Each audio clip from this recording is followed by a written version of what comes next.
新加坡人气男星冯伟忠因为在纽西兰军训期间修理榴弹炮车时意外被压伤胸腹，送医抢救4天后仍宣告不治，得年28岁。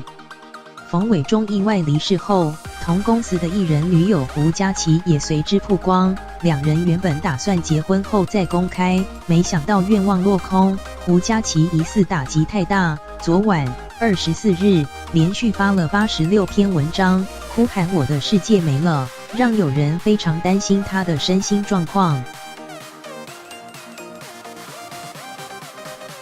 胡佳琪4天前就在 IG 上为男友冯伟忠祈福，安慰自己男友一定不会有事，没想到最后冯伟忠仍不幸离世。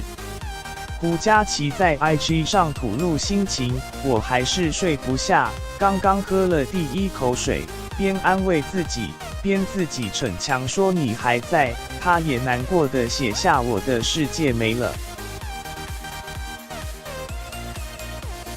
据三立新闻网报道，胡佳琪昨晚在 IG 限时动态连发86篇贴文，当中不只分享两人第一次合照，也晒出交往多年的印记。最后他表示不好意思，让你们见笑了，没能睡，没能闭上眼睛，思绪很乱，没办法不看见他躺在病床上。或许是我憋了好几年，字里行间满满都是对冯伟忠的爱，令人心疼。